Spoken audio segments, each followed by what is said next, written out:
तो चैप्टर है human I and colourful world. तो कलरफुल वर्ल्ड के बारे में तो बाद में जानेंगे, पहले थोड़ा ह्यूमन आई के बारे में बात कर लें। 5 सेंस ऑर्गन्स आपके पास होते हैं। कौन कौन से हैं? नोज, ईयर, टंग, स्किन और आईज। इनमें से सबसे इम्पोर्टेंट, मतलब इम्पोर्टेंट तो सारे ऑर्गन है बॉडी के अंदर, लेकिन मतलब जिसके बिना बिल्कुल काम चलेगा ही नहीं, वो है आपकी आईज। आईज जो है वो आपकी बॉडी को, यानी ब्रेन को, या फिर आपकी जो कॉन्शियसनेस है उसको कनेक्ट करती है आउटर वर्ल्ड के साथ। कैसे? मान के चलो कि एक एक सेंस ऑर्गन आप बंद करके देख लेते हैं। नोज क्या डिटेक्ट कर रहा है? स्मेल। अगर स्मेल की सेंसेशन बंद हो जाए तो कोई दिक्कत की बात नहीं है, आएगी। देखो, और हर एक चीज को बंद करने से कोई ना कोई दिक्कत होगी, लेकिन इतनी नहीं आएगी। ईयर्स, कान को बंद कर दो, ईयरबड्स लगा लो और एक दिन आप बिना सुने रहो, चल जाएगा काम आपका। बाहर जाना है आपको, कुछ भी काम करना है, आप बिना उसके कर सकते हो। बोलो नहीं, मौन व्रत रखते हैं लोग, आप बोलो नहीं बिल्कुल भी, पूरे दिन आपका काम चल जाएगा। ठीक है। टच, मान लो किसी चीज का आपको टच फील नहीं हो रहा, हॉट कोल्ड कुछ नहीं हो रहा, वो तो सुपर ह्यूमन जैसा फील हो जाएगा। ठीक है ना। लेकिन हाँ, स्किन डैमेज होगी, लेकिन उससे भी आपका काम चल जाएगा। लेकिन अगर आप पूरा एक दिन ब्लाइंड फोल्डेड रहते हो और अपनी आंखें बिल्कुल बंद रखते हो, तो क्या काम चल पाएगा? आपको बोल दिया जाए आपके घर से मार्केट तक जाना है ब्लाइंड फोल्डेड, पॉसिबल ही नहीं है। बाहर निकलना तो दूर की बात है, आप घर से ही बाहर नहीं निकल पाओगे सही तरीके से बिना टोके। ठीक है ना। और तो और जो आपके जितने भी रिस्पॉन्स आपका जो ब्रेन जनरेट करता है, जैसे हमने पहले भी बात की कंट्रोल कोऑर्डिनेशन में, ब्रेन हमारा एडेप्टेशन से काम करता है। तो जितने भी वो रिस्पॉन्स देखता है, जेस्चर्स, फीलिंग्स वगैरह जो लोगों को देखता है, एनालाइज करता है, उसके अकॉर्डिंग जो है ब्रेन आपके रिस्पॉन्स को जनरेट करता है। तो जो दिखवा पा रहा है वर्ल्ड को, वो कौन है? आपकी आईज। बहुत ही इंपॉर्टेंट है। अगर ये चली जाए तो आपके आउटर वर्ल्ड का पूरा कनेक्शन आपका बंद हो जाएगा। और इस लेक्चर में 10th क्लास के अकॉर्डिंग फटाफट से फ्लैश रिवीजन करेंगे कि आईज के, ह्यूमन आईज रिलेटेड क्या क्या इंपॉर्टेंट टॉपिक्स है जो एग्जाम पॉइंट ऑफ व्यू से आपके बनते हैं, और क्या क्या क्वेश्चंस आपको इसमें मेन आपको कवर करना है।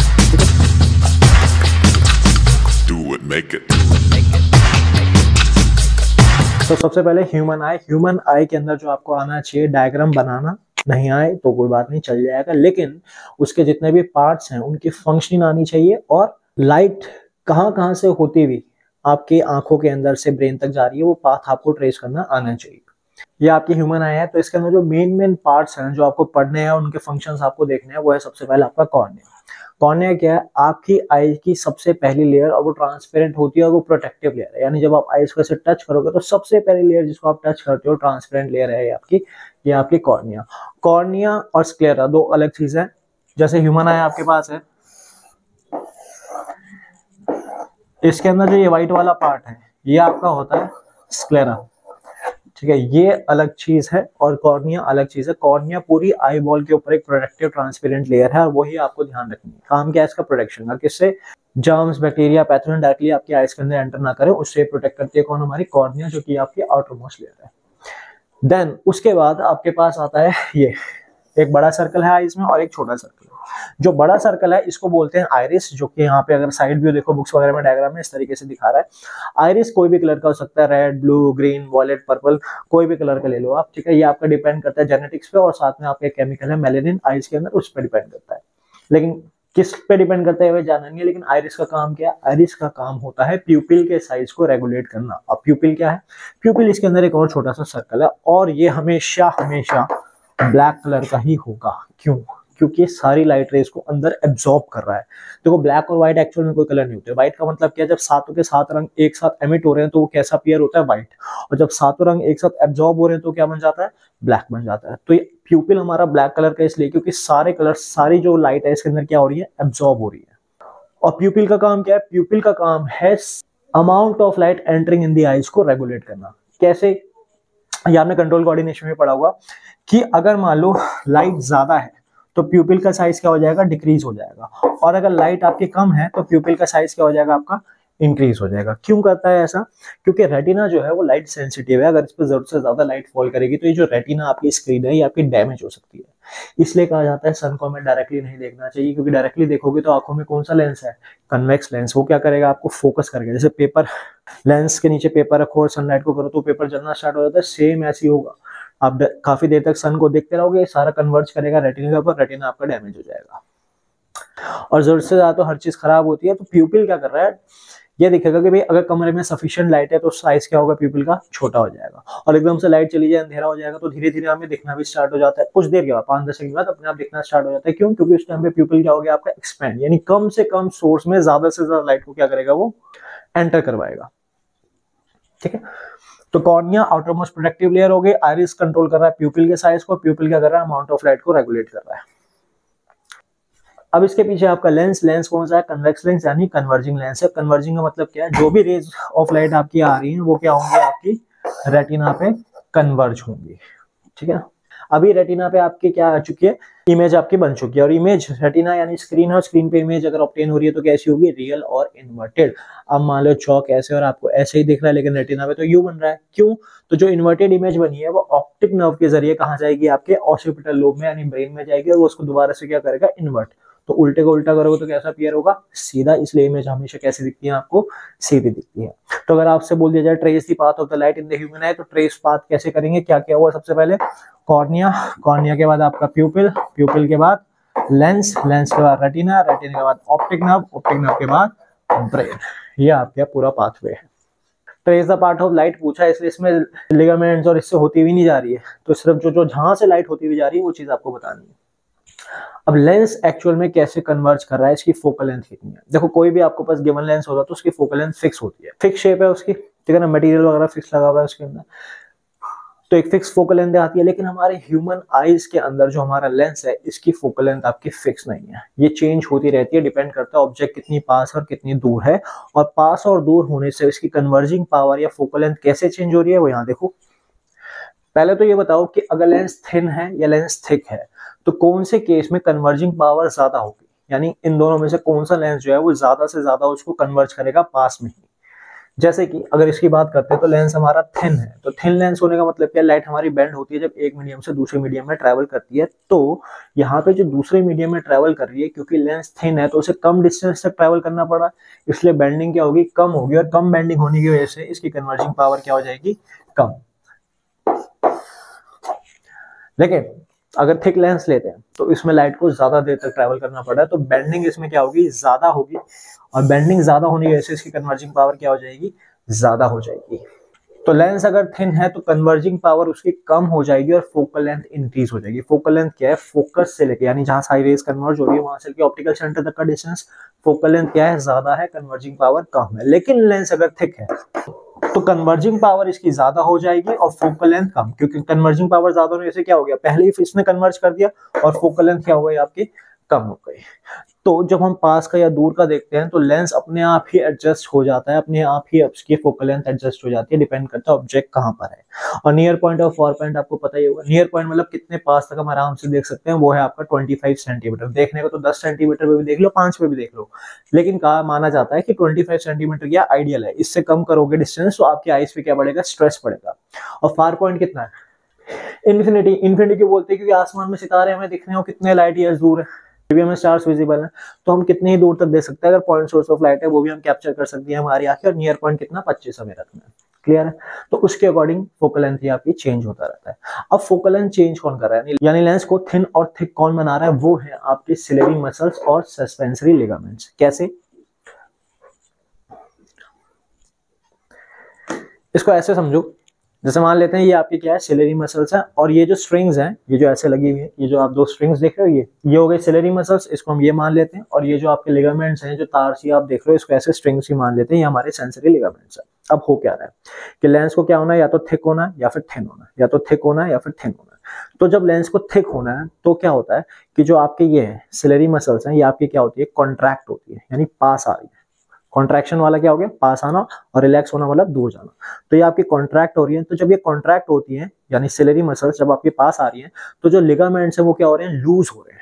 लूज होने की वजह से क्या हो गया, देख रहे हो आप, लेंस क्या हो गया, थिक हो गया। अब जब इसको थिन करना है तो उस केस में क्या होगा, जो आपके सिलेरी मसल्स है यानी ये वाला जो पार्ट है, ये आपका रिलैक्स हो रहा है, यानी दूर जा रहा है। तो जब ये आपका रिलैक्स जा रहा है तो लिगामेंट्स क्या हो रहे हैं, आपके टाइट हो रहे हैं, और लेंस क्या हो गया, आपका थिन हो गया।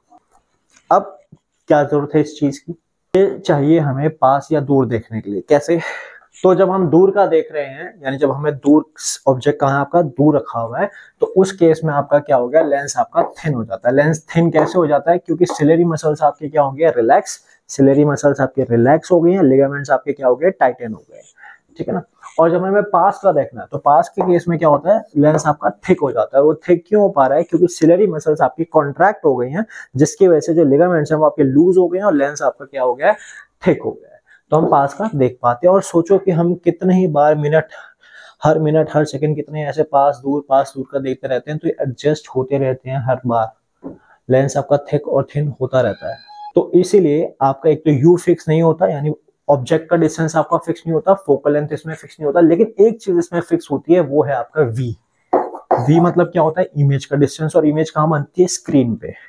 अब हमारी आईज की केस में क्या है, लेंस और स्क्रीन क्या है, रेटिना, इसका जो डिस्टेंस है, आई बॉल तो फिक्स है ना, ये तो छोटी बड़ी नहीं हो रही, तो इसलिए लेंस से लेके रेटिना यानी स्क्रीन तक का डिस्टेंस क्या है, फिक्स है। तो वी आपका क्या रहता है, आई बॉल के अंदर फिक्स रहता है। यू और एफ आपके चेंज होते रहते हैं डिपेंडिंग ऑन दी ऑब्जेक्ट कहां पर है, और उसके अकॉर्डिंग लेंस आपका थिक या थिन होता है। ठीक है, अब इसके अलावा ह्यूमन आई में और क्या क्या चीज है, ये जो आप पूरा पार्ट देख रहे हो सारा, इसको बोलते हैं विट्रस ह्यूमर, और यहाँ पे आगे वाले पार्ट में आपका होता है एक्वस ह्यूमर। विट्रस ह्यूमर क्या है आपका, बेसिकली ये आपका फिलर का काम कर रहा है, ये प्रोटीन वगैरह से बना होता है, आपका न्यूट्रिशन प्रोवाइड कर रहा है आइस को, और आइस का जो स्ट्रक्चर है उसको इंटैक्ट रख रहा है, मतलब जैसा है वैसे ही रहने रहते हैं, वो आपके ऐसे टाइट या लूज नहीं हो रही है।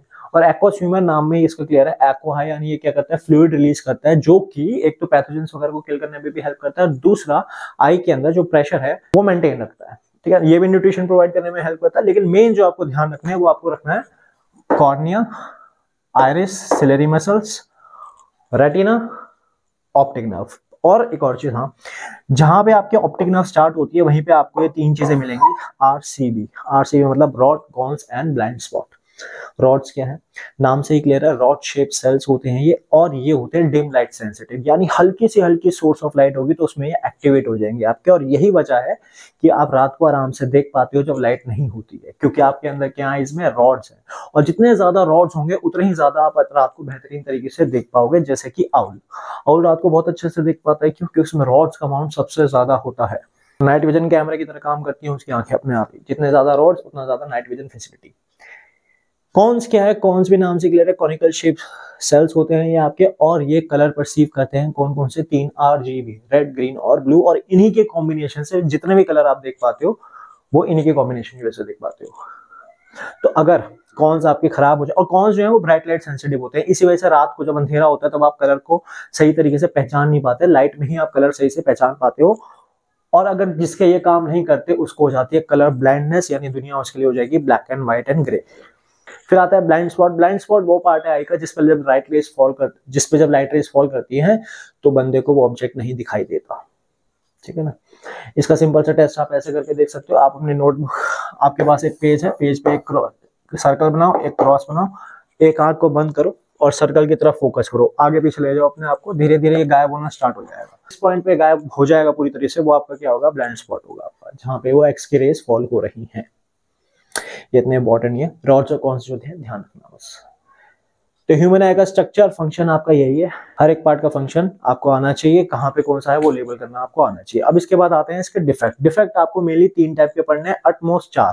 3 कौन कौन से, मायोपिया, हाइपरमेट्रोपिया और प्रेस बायोपिया, और ज्यादा करो तो कैटरेक्ट। इसके अलावा कोई भी नहीं देखने, ठीक है ना। एक डिफेक्ट है मायोपिया, एक डिफेक्ट है हाइपरमेट्रोपिया। अब इसमें से कौन सा शॉर्ट साइटेडनेस है, कौन सा लॉन्ग साइटेडनेस है, कैसे पता चलता है, तो ध्यान रखने का सिंपल सा तरीका है। मायोपिया क्या है, आपका छोटा सा वर्ड है, शॉर्ट वर्ड है, तो ये हो गया आपका शॉर्ट साइटेडनेस, और ये अपने नाम की तरह है, क्योंकि शॉर्ट साइटेडनेस है इसलिए ये शॉर्ट डिस्टेंस देख पाएगा लेकिन फार अवे डिस्टेंस से नहीं देख पाएगा। छोटा word, short sightedness, short distance देख पाएगा।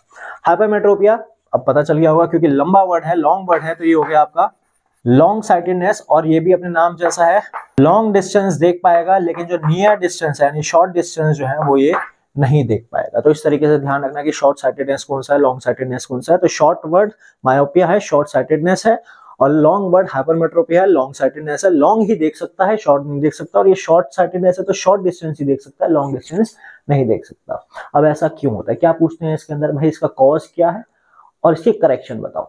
तो कॉज और करेक्शन देख लेते हैं पहले, ठीक है।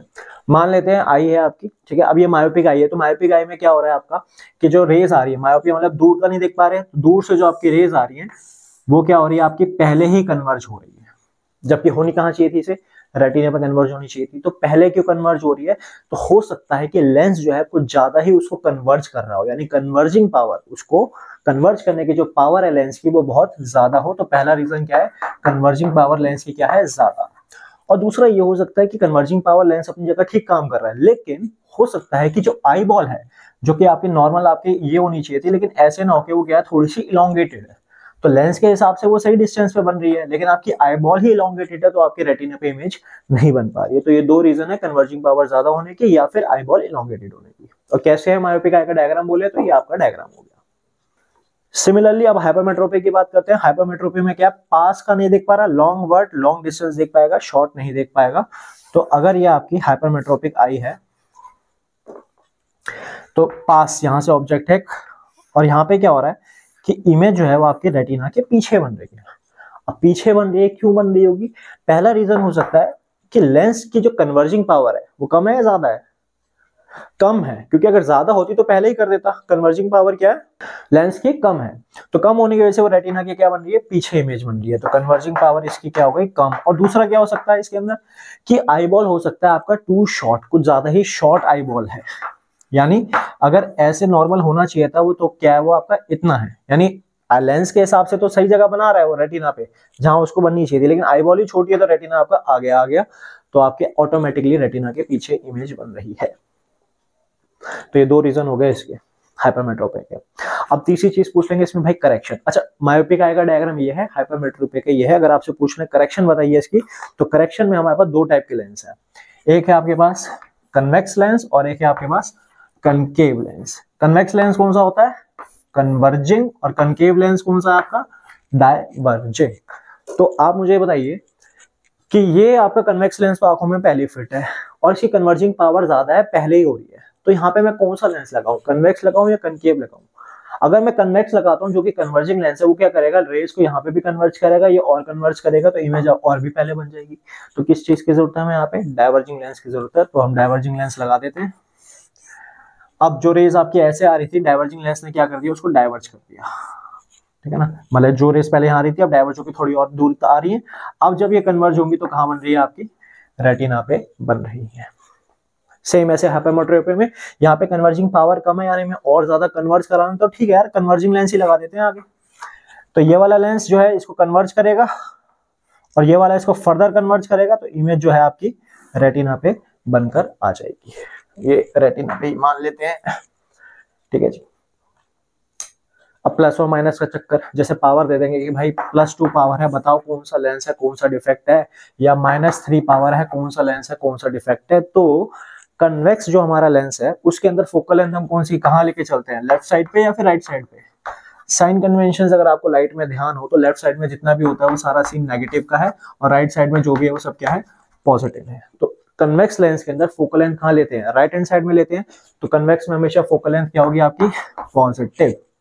और कनकेव लेंस में फोकल लेंथ कौन सी लेते हैं? पीछे की तरफ इसको बेंड करवाते हैं, यानी लेफ्ट में लेते हैं, तो कनकेव लेंस में फोकल लेंथ हमेशा क्या रहेगी?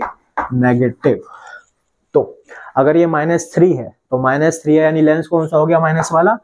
कनकेव। और कनकेव किस में लगता है?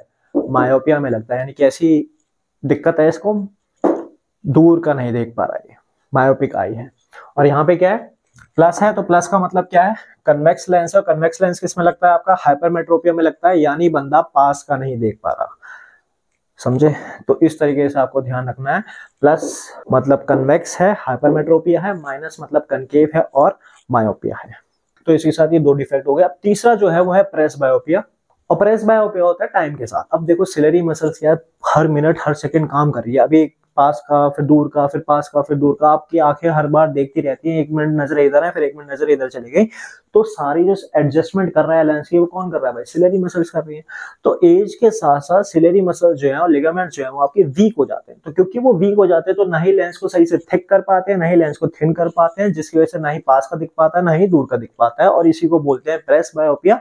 इसके आपका डायग्राम वगैरह नहीं पूछेंगे, बस आपको ध्यान रखना है करेक्शन के लिए क्या करेंगे? बायफोकल लेंस का इस्तेमाल करते हैं, यानी जो आपका चश्मा है इसके अंदर बायफोकल लेंस, यानी नीचे वाला जो है वो पास का देखने के लिए है कौन सा? कन्वेक्स, और ऊपर वाला दूर का देखने के लिए कौन सा? कनकेव। और इसी को बोलते हैं बायफोकल लेंस, यानी 2 फोकल लेंथ वाला लेंस हम यहाँ पे यूज करते हैं।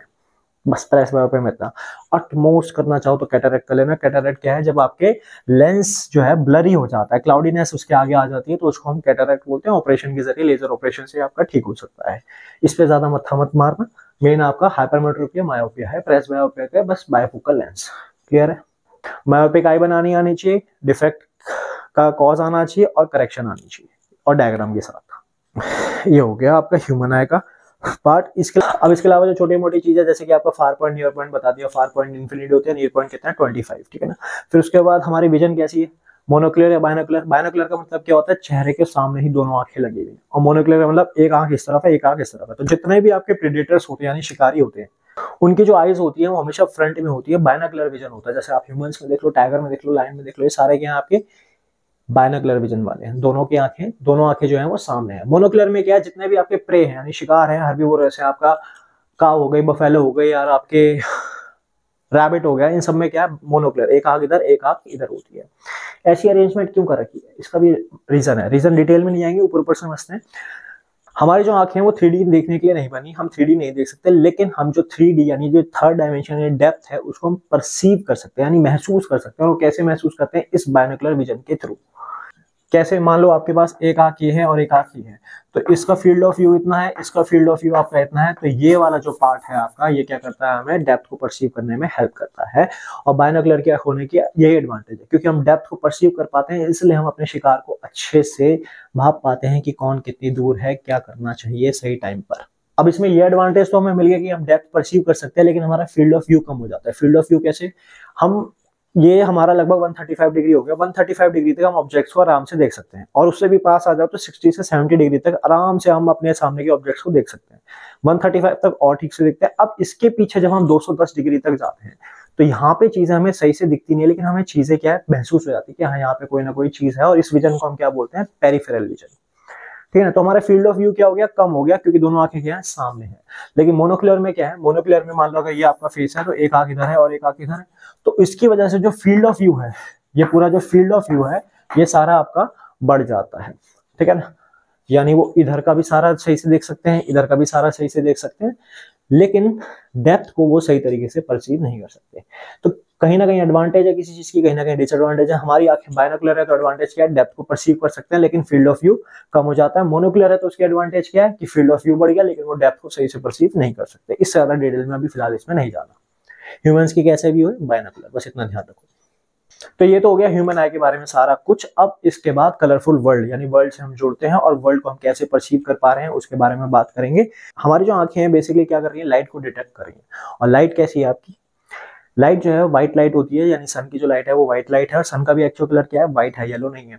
तो क्योंकि उसकी व्हाइट लाइट है तो व्हाइट का मतलब क्या है, सातों के सात रंग एक साथ ही एमिट हो रहे हैं, तो यानी उसमें 7 रंग हैं।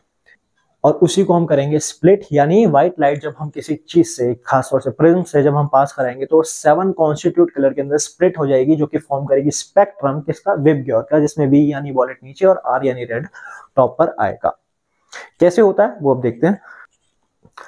अब व्हाइट लाइट के स्कैटरिंग एक्सपेरिमेंट को देखने के लिए इसमें हम लेंगे आप हमारे पास प्रिज्म।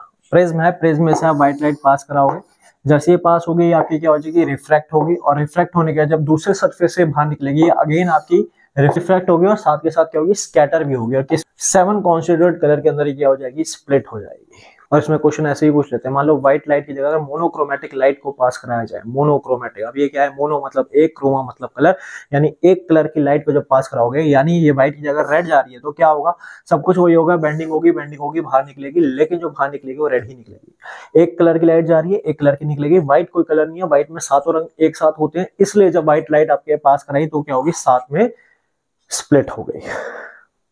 क्या फॉर्म कर लिया इसने, स्पेक्ट्रम किस चीज का, वेबग्योर का। वॉलेट सबसे नीचे, रेड सबसे ऊपर, यानी अब इससे क्या मतलब है, रेड में सबसे लीस्ट बेंडिंग है, वॉलेट में सबसे मैक्सिमम बेंडिंग है। कहने का मतलब क्या हो गया कि जो वेवलेंथ है, वेवलेंथ का सिंबल है ये लैम्डा, कि जो वेवलेंथ है रेड की वो सबसे ज्यादा है और वॉलेट की वेवलेंथ सबसे कम है, और इसी के बेसिस पे सारे जो यूजेस हम आगे पढ़ने वाले हैं, scattering of light in atmosphere. अच्छा, इसको एसिड बेसिस से भी कनेक्ट कर देंगे। यहाँ पे कलर की जगह जहाँ पे वेबग्योर लिखा है 1 2 3 4 5 6 7 करके दे देंगे, और आपको बोलेंगे भाई वो नंबर आइडेंटिफाई करो जो कि बताएगा लिटमस को जब हम डालेंगे बेस के अंदर। तो भाई लिटमस को बेस में डालते कौन सा कलर मिलता है, ब्लू कलर मिलता है, तो ब्लू कौन सा हो गया, तीसरा नंबर, ऐसे बोल देंगे। और ये ध्यान रखना है कैसे दे रखा है, प्रिज्म ऐसे दे रखा है या उल्टा दे रखा है। अगर मान लो प्रिज्म आपको ऐसे उल्टा दे रखा है तो यहाँ से व्हाइट लाइट आई, ये गई, और यहाँ पे अब जो टॉप पे आएगा यहाँ पे वॉलेट आएगा और यहाँ पे रेड आएगा। बात वही है, नीचे वॉलेट है, अभी नीचे वाले को ऐसे उल्टा उल्टा उल्टा करते जाओगे तो वॉलेट ऊपर पहुंच जाएगा। तो ध्यान रखना कि प्रिज्म सीधा है या उल्टा है।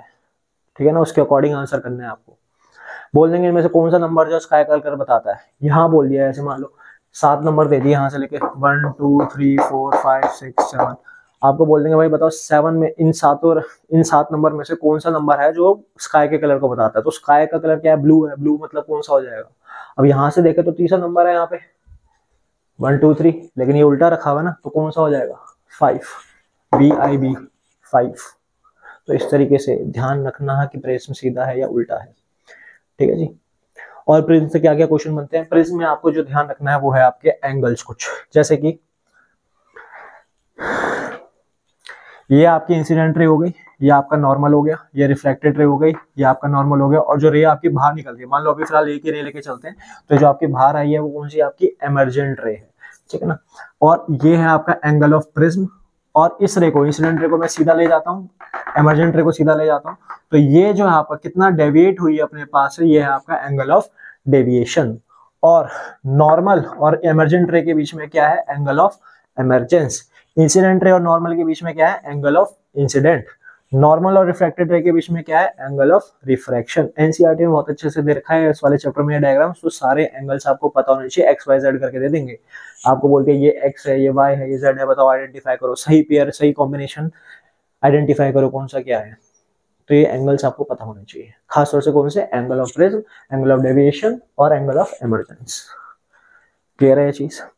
अब इसमें नेक्स्ट क्या चीज बचती है, मान लो व्हाइट लाइट, ये आपका प्रिज्म था, व्हाइट लाइट गई और ये आपकी स्कैटर हो गई, ठीक है ना। अब मान लेते हैं यहाँ पे एक हमने इन्वर्टेड प्रिज्म रख दिया, अब होगा क्या, जब ये लाइट इसके अंदर एंटर करेगी तो ये आपकी कंबाइन हो जाएगी, और कंबाइन होकर जब निकलेगी तो अगेन आपकी व्हाइट ही बाहर आएगी, और इसको बोलते हैं recombination of light by Newton. तो ये बस इतना सा ध्यान रखना, इस फिनोमिना कौन सा है, रिकॉम्बिनेशन ऑफ लाइट। ऐसे ही बोल लेंगे कि आपके पास 2 प्रिज्म थे, एक व्हाइट लाइट एंटर हुई और वहां से दूसरी तरफ से जब हमने देखा तो व्हाइट ही बाहर आ रही थी, तो क्या पॉसिबल रीजन हो सकता है, तो भाई पॉसिबल रीजन ये हो सकता है कि 2 प्रिज्म कैसे रखे हुए, उल्टे रखे हुए। तो एक गए, एक से जब व्हाइट गई वो स्प्लिट हुई 7 कलर्स में, लेकिन वो 7 कलर दूसरे इन्वर्टेड प्रिज्म के अंदर वापस से क्या हो गया, कंबाइन हो गया और व्हाइट ही आपकी बाहर आई है, ठीक है जी। और ग्लास स्लैब,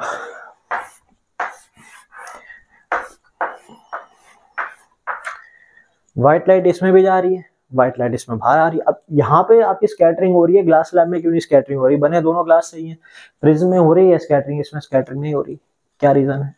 तो रीजन ये है, व्हाइट लाइट क्या है, व्हाइट लाइट के अंदर क्या है, 7 कलर्स हैं, और 7 कलर्स की स्पीड जो है वो अलग होती है, वेवलेंथ जो है वो अलग होती है, लेकिन वैक्यूम में या एयर में इनकी स्पीड सेम रहती है वैक्यूम के अंदर। लेकिन जैसे ये दूसरे मीडियम में जाते हैं तो उस मीडियम में जाने की वजह से, क्योंकि स्पीड और वेवलेंथ में डिफरेंस है, इसलिए अलग अलग होकर वहां से बाहर निकलते हैं।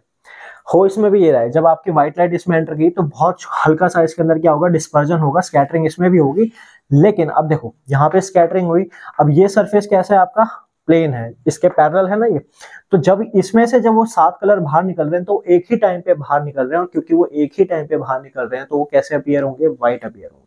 लेकिन इस वाले केस में क्या है, यहाँ पे क्या आ गया, इंक्लिनेशन आ गया, तो मीडियम चेंज होते हैं, 7 रंग आपके स्प्लिट हो गए, स्प्लिटिंग तो यहीं पे ही हो जाएगी, 7 रंग आपके यहाँ पे स्प्लिट हो गए।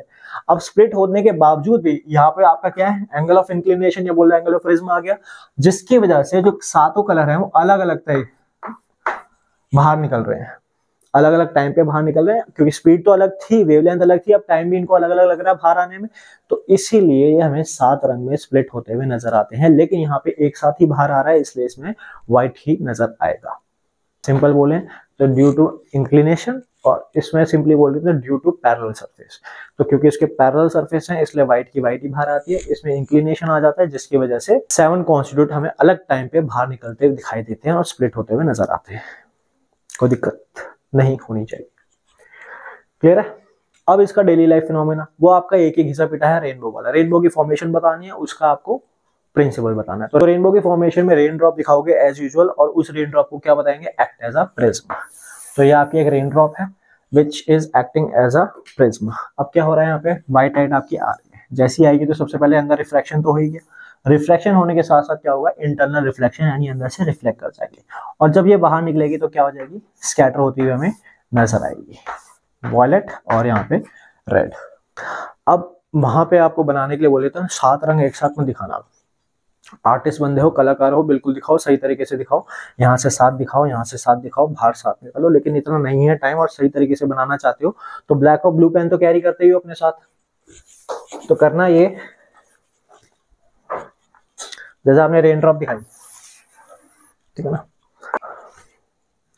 एक लाइट को सीधा रे आते हुए दिखाना।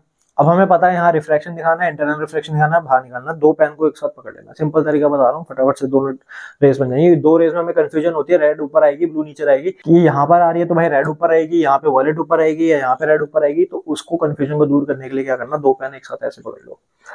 अब यहाँ से बनाना स्टार्ट करो। पहले तो बेंडिंग होगी, तो बेंडिंग दिखाई आपने इस तरीके से। फिर उसके बाद इंटरनल रिफ्लेक्शन हो रहा है, तो इंटरनल रिफ्लेक्शन आपने दिखा दिया। फिर उसके बाद क्या हो रहा है, कलर यहाँ से बाहर होगा, दोबारा से रिफ्लेक्शन होगा, दोबारा से आपने रिफ्लेक्शन दिखा दिया। तो दो रेज एक साथ आपको बन जाएगी, इसमें कंफ्यूजन नहीं रहेगी कि कहाँ पे इस वाले में वॉलेट ऊपर आना था, रेड ऊपर आना था, किस में वॉलेट आना था, किस में रेड आना था। दो साथ एक साथ चलेंगे, अपना आप ही बनता हुआ चला जाएगा, ठीक है ना। तो ये सिंपल सरल डायग्राम हो गया। अब रेन ड्रॉप, अब रेनबो की फॉर्मेशन के लिए क्या क्या नेसेसरी कंडीशन चाहिए, तो पहली है आपकी सनलाइट यानी सूरज होना चाहिए, और दूसरा आपका मॉइस्चर या फिर रेन ड्रॉप्स आपके होने चाहिए। इन दोनों की प्रेजेंस में ही आपका रेनबो बनता है, और सन की हमेशा अपोजिट डायरेक्शन में आपको रेनबो नजर आएगा। प्राइमरी सेकेंडरी पे नहीं जाना, सिंपल ये आपका रेनबो है, इसको आपको देखना है, इसकी फॉर्मेशन होनी चाहिए। मेन फिनोमिना कौन सा है इसके अंदर, इंटरनल रिफ्लेक्शन और स्कैटरिंग ऑफ लाइट या डिस्पर्जन ऑफ लाइट, ये आपको पता होने चाहिए रेनबो की फॉर्मेशन के लिए। क्लियर है, ठीक है। अब इसके बाद जो डेली लाइफ में दो फिनोमिना के बारे में हमें बात करनी है, वो है आपका scattering of light and atmosphere refraction. यानी एटमॉस्फेयर में कैसे रिफ्रैक्शन हो रहा है, कहाँ कहाँ पे हमें देखने को मिलता है आमतौर पे, और स्कैटरिंग ऑफ लाइट क्या होती है। तो पहले बात करते हैं एटमॉस्फेयर रिफ्रैक्शन की। एटमॉस्फेयर रिफ्रैक्शन के अंदर घिसे बेटे 3-4 क्वेश्चन है जो आपको करने हैं। जैसे कि सबसे पहले स्टार ट्विंकल्स होते हुए क्यों नजर आते हैं, twinkle twinkle little star now you will wonder why they twinkle, ठीक है ना। तो वो ट्विंकल क्यों कर रहे हैं वो हमें जानना है, और एक्चुअल पोजीशन से हायर हमें नजर आते हैं। यानी मान लो आप आपने यहाँ से निशान लगाया कि आज तो मैं स्टार को उड़ा ही दूंगा, लेकिन पता चलेगा वो स्टार वहां पे एक्चुअल में है नहीं, और ये भी पता चलेगा कि वो स्टार तो है ही नहीं, एग्जिस्ट ही नहीं करता, लेकिन फिर भी आपको लाइट दिख रही होती है, ठीक है ना। फिर डिले सनसेट और सनराइज, मतलब सन अभी तक निकला ही नहीं फिर भी हमें दिख रहा है, और डूब जाने के बाद भी हमें दिख रहा है। तो आंखें हमें बहुत धोखा देती हैं, बहुत झूठी तस्वीरें हमें दिखाती हैं। तो वही हमें उसके एटमॉस्फेयर में, नेचर में हमें कहाँ कहाँ दिखा रही है वो हमें जानना है। जैसे कि सबसे पहले ट्विंकलिंग ऑफ स्टार की बात करते हैं। जब भी ये वाले क्वेश्चन आएंगे ना, तो डायग्राम तो बनाना है, थ्योरी में एक्सप्लेन दोगे, ठीक है, क्योंकि यार ना कभी बार बच्चा थ्योरी से एक्सप्लेन नहीं कर पाता, तो डायग्राम बना दोगे, बढ़िया बना दोगे, तो बैलेंस हो जाएगा। डायग्राम कैसे बनाना है, सबसे पहले तो एक सिंपल अर्थ बना दो, हर डायग्राम में आपकी अर्थ बन गई। इसके बाद एटमॉस्फेयर की 3-4 लेयर दिखा दो, 1 लेयर, 2 लेयर, 3 लेयर, ज्यादा से ज्यादा 4 लेयर। अब ना इसमें पर्सपेक्टिव अलग अलग लेंगे। जैसे कि एक बार हम एटमॉस्फेयर को इस तरीके से लेंगे, जो कि फैक्ट बात ये है कि जैसे जैसे हम ऊपर जाते जाएंगे एटमॉस्फेयर क्या होता जाएगा, हल्का होता जाएगा, यानी रेयरर होता जाएगा, और सरफेस के पास क्या है, डेंसर और एयर। ओवरऑल एटमॉस्फेयर डेंसिटी की बात करें तो नीचे आपको डेंसर मिलेगा, ऊपर आपको रेयरर मिलेगा। लेकिन हर एक लेयर में भी डिफरेंट डिफरेंट डेंसिटीज आपकी होती हैं, और ये यूज करना है आपको ट्विंकलिंग ऑफ स्टार के अंदर। सबसे पहले क्या बताओगे कि अर्थ का जो एटमॉस्फेयर है उसके अंदर हर लेयर पे डिफरेंट डेंसिटीज होती हैं। तो डिफरेंट डेंसिटी होने की वजह से कहीं कहीं पे आपको रेयरर मीडियम मिलेगा, और कहीं कहीं पे क्या मिलेगा, डेंसर मीडियम मिलेगा। अब हो क्या रहा है, आपके पास मान लो यहाँ पे एक स्टार है, ठीक है ना।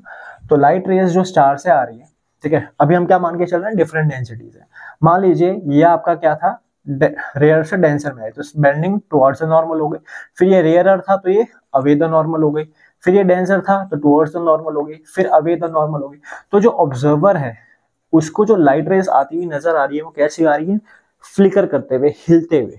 अब वो जो फ्लिकरिंग इफेक्ट है वही कैसा अपीयर होता है कि स्टार्स क्या कर रहे हैं भाई, ट्विंकल कर रहे हैं, जबकि वो कर नहीं रहे, जैसे हैं वैसे के वैसे ही हैं। तो क्योंकि एटमॉस्फेयर में डेंसिटीज में फर्क है, जिसकी वजह से लाइट डिफरेंट डिफरेंट तरीके से बेंड होते हुए आपके पास आ रही है, तो वो आपको फ्लिकरिंग इफेक्ट दे रहा है। कहीं कहीं पे वो डिम हो जाती है, कहीं कहीं पे ब्राइट हो जाती है, कहीं पे डिम कहीं पे ब्राइट, जिसकी वजह से वो ट्विंकल करते हुए अपीयर हो रहे हैं। अब इसी में दूसरा क्वेश्चन ये आता है कि भाई सन भी आपका स्टार है, वो तो ट्विंकल नहीं कर रहा, या फिर प्लैनेट्स जैसे आपको मार्स दिखता है, वीनस दिखता है, वो तो आपको ट्विंकल करते हुए नहीं नजर आते।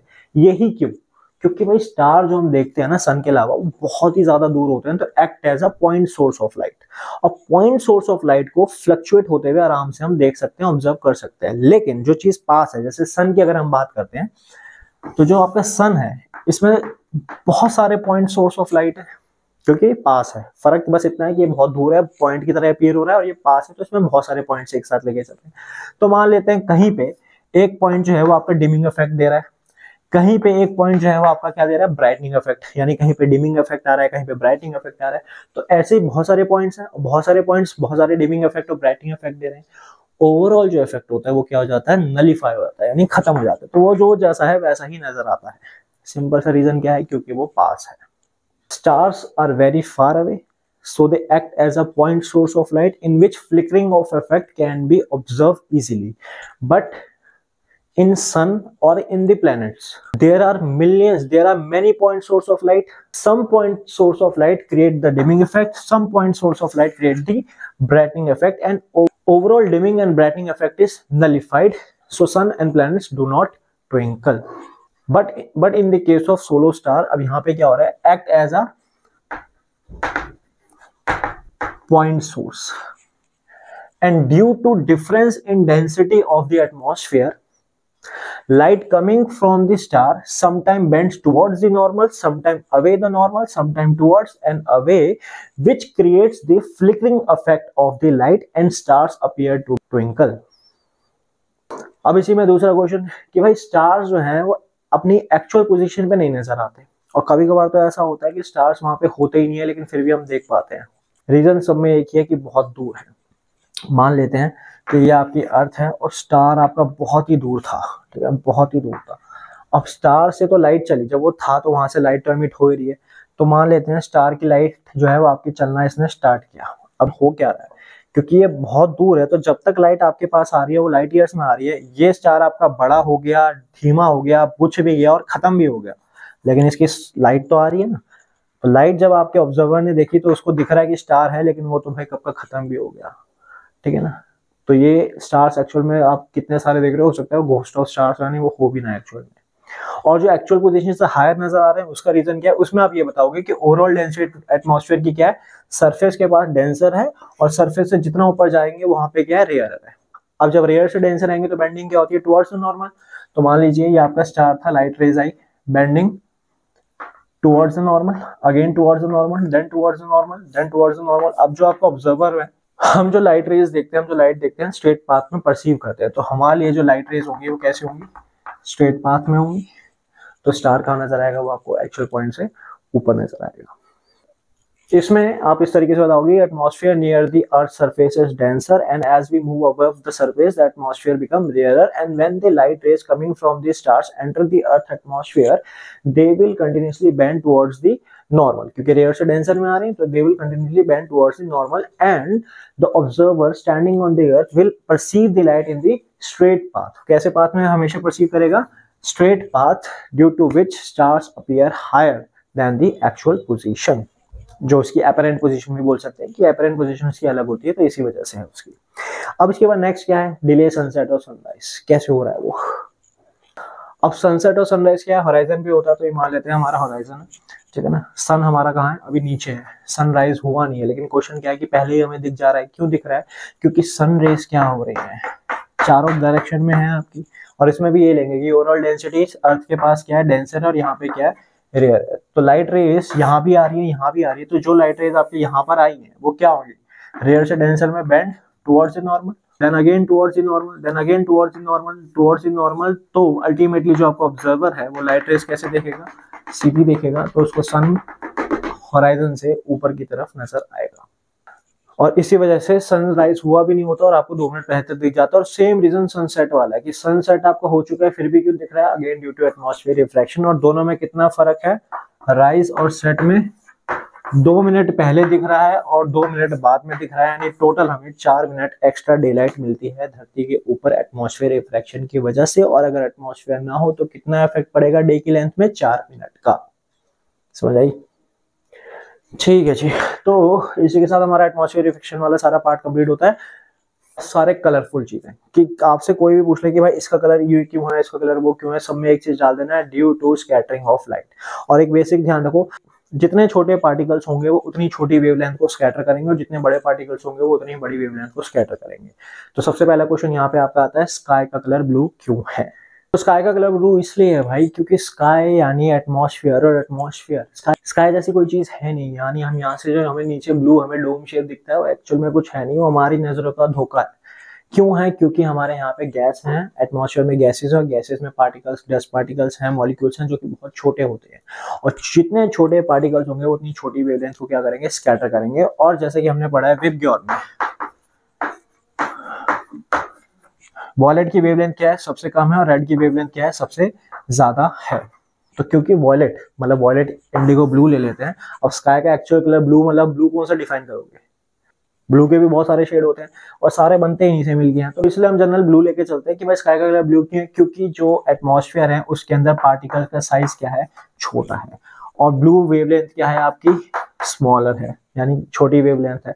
तो इसलिए एटमॉस्फेयर के जो पार्टिकल्स हैं वो छोटी वेवलेंथ यानी ब्लू वेवलेंथ को क्या कर रहे हैं? स्कैटर कर रहे हैं, फैला रहे हैं।